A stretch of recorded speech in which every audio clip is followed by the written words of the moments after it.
Hello, welcome to your 8th grade STAAR math reference chart brain dump. So we're going to start in section 1 with linear equations, and some of this is going to look familiar, some of it will not. But with slope, you guys have learned since the beginning of the semester, actually the beginning of the first semester, that your equation in slope-intercept form is y equals mx plus b. The slope is always m, the y-intercept is always a lowercase b.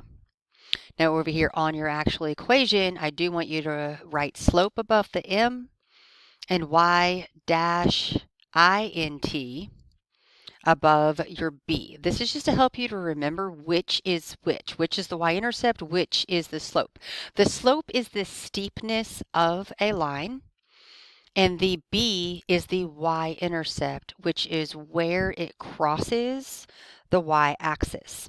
When it crosses the y-axis, your x value is always going to be 0, and your y value will always be your y-intercept, and that is where it crosses the y-axis.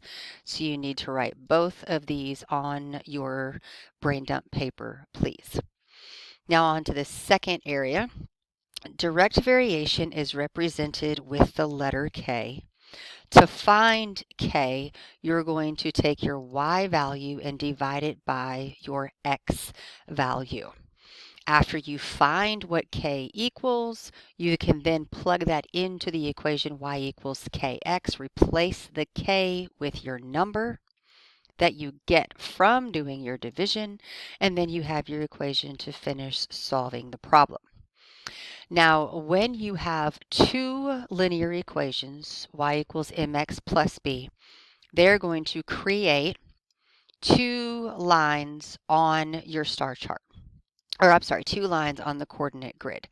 That one spot where they cross on the coordinate grid is called your solution, or it is a system, which means it is the one spot where they crossed, or solution. And solution means that it is literally the answer to your problem. So on your star chart, you have system written up above, and you have solution with a little arrow written down below. The solution is that one ordered pair where both lines cross. Okay, so next we have slope of a line. Slope of a line is referring to m, the steepness. You find that by finding y2 minus y1 over x2 minus x1. What I'm going to write on here is some other things that slope is referred to. You have heard it been called rise over run. You have heard it referred to as the steepness of a line, or the rate of change, which I'll just call ROC, rate of change. It has also been called unit rate, or the price per ounce, miles per gallon. And I'm sorry, these are actually over here on your star chart. So we'll put both of those: rate of change, unit rate.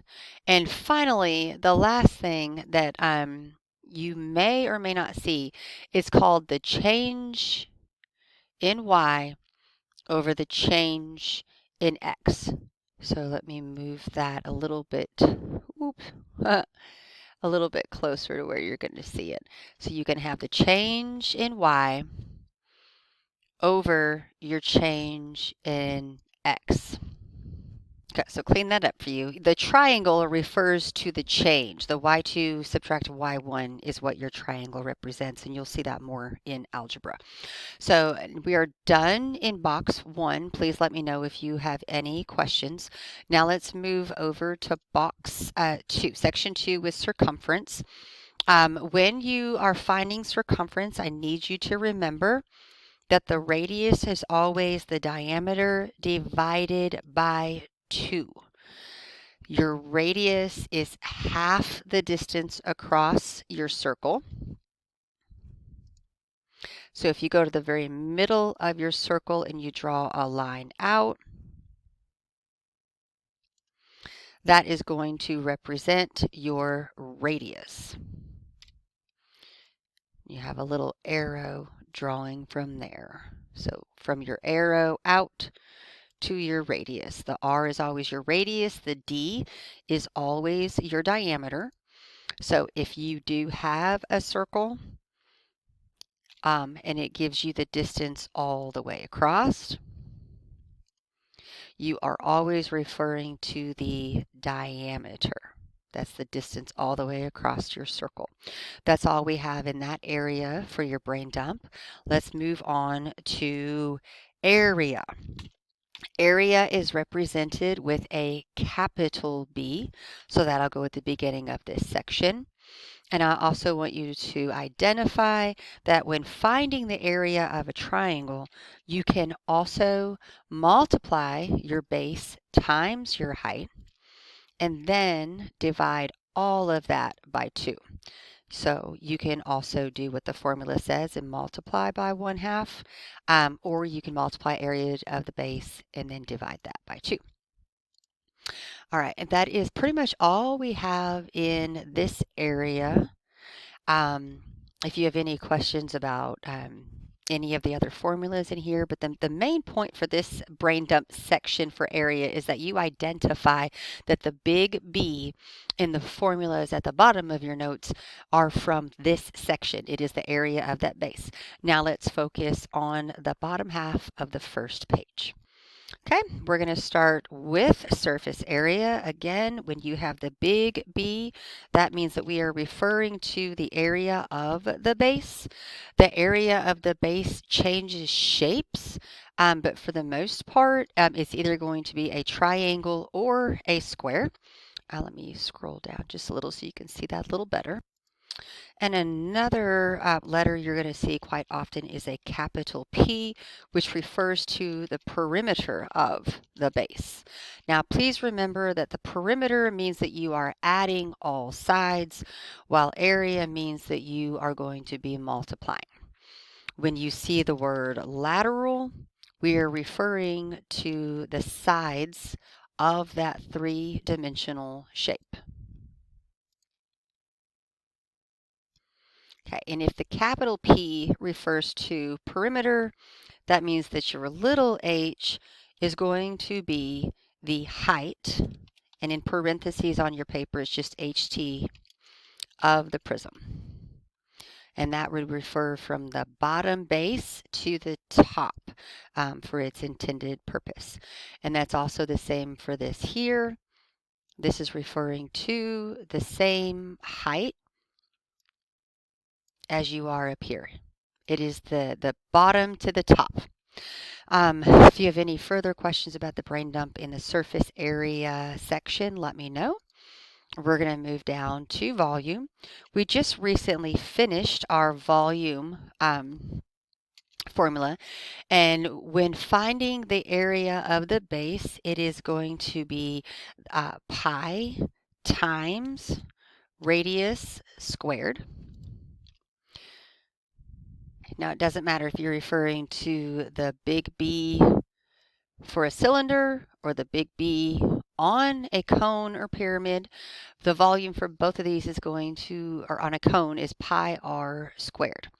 Now let's look at the sphere. I hope you remembered that when we were doing this lesson not too long ago, you don't square it, but rather you are going to be cubing the exponent. So please remember you're going to cube the exponent, so this changes to a 3, and that is oftentimes overlooked by students. That is all the information for the volume section of your brain dump. Finally, let's move on to additional information. When you are doing additional information, it is important for you to note Pythagorean theorem. So let's just take a minute and draw ourselves a little triangle, because that's what Pythagorean theorem is all about. And when you are doing the Pythagorean theorem, you need to remember that your legs are connected to the 90-degree corner, and this longest side, it is the biggest number, is your hypotenuse. So it is the diagonal distance, and it is the longest. So please remember that. That helps you to get the order correct when putting your values into the Pythagorean theorem. So now let's take a look at simple and compound interest. You learned these a little bit in 7th grade, I believe.